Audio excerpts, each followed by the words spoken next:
నమస్కారం NS news కి స్వాగతం. నా పేరు ఉషా. ముందుగా ముఖ్యాంశాలు.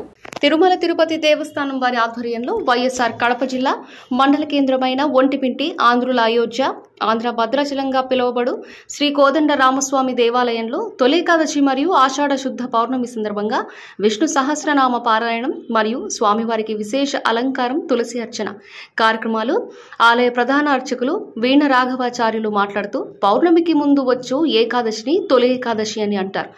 ఈ తొలి ఏకాదశిగా సందర్భంగా ఒంటిమిట్ట కోదండ రామస్వామి ఆలయంలో ఈ తెల్లవారుజాము నుండి ప్రత్యేక పూజలు నిర్వహించి తదనంతరం భక్తులందరికీ స్వామివారి దర్శనమిచ్చారని, స్వామివారి సన్నిధిలో పొద్దుటూరు వారి భజన బృందంచే భజన కార్యక్రమాలు నిర్వహించారని, భక్తులతో కిటకిటలాడిన శ్రీ కోదండ రామస్వామి దేవాలయం ఉదయం నుండి ఇతరితర జిల్లాల నుండి భక్తులు స్వామివారి దర్శించుకోవచ్చారని, ఈ రోజు ప్రత్యేకంగా స్వామివారిని దర్శించుకున్న కుటుంబంలో ఆయుష్య ఆరోగ్యవంతులుగా ఆ దేవుని ఆశీస్సులు పొందగలరని, స్వామివారు కృపకు పాత్రులుగా కాగలరని ఆయన అన్నారు. తిరుపతి దేవస్థానంలో శ్రీ కోదండ రామస్వామి దేవస్థానము ఒంటిమిట్ట ఏకశిలానగరం ఈరోజు ముఖ్యంగా తొలి ఏకాదశి సందర్భంగా తిరుపతి దేవస్థానం వారి ఆధ్వర్యంలో అద్భుతంగా కార్యక్రమాలు నిర్వహిస్తున్నారు.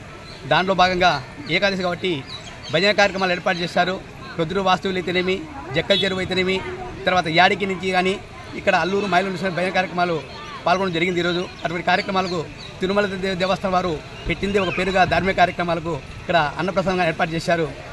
ముఖ్యంగా ఈరోజు ఏకాదశి కాబట్టి నారాయణాయ విద్మహే వాసుదేవాయ ధీమహి తన్నో విష్ణుం ప్రచోదయాత్ ఓం నమో నారాయణాయ.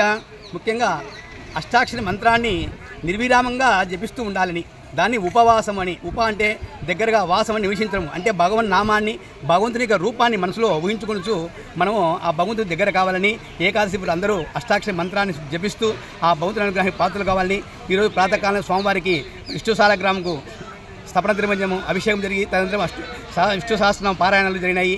అదే కాకుండా ఇక్కడ వచ్చిన భక్తులు కీలైనా కానీ నమో నారాయణ అష్టాక్షరి మంత్రంతో జపిస్తూ పాల్గొనడం జరిగింది.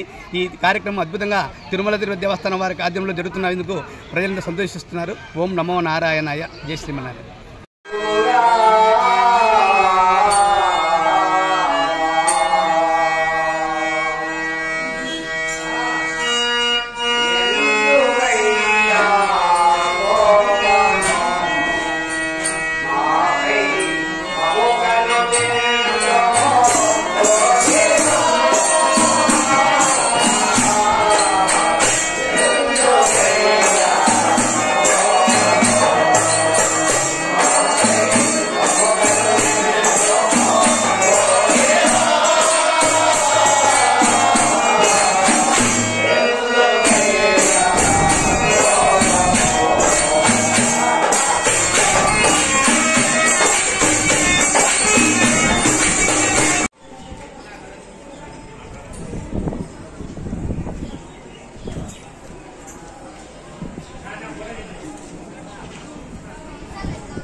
జై శ్రీరామ్.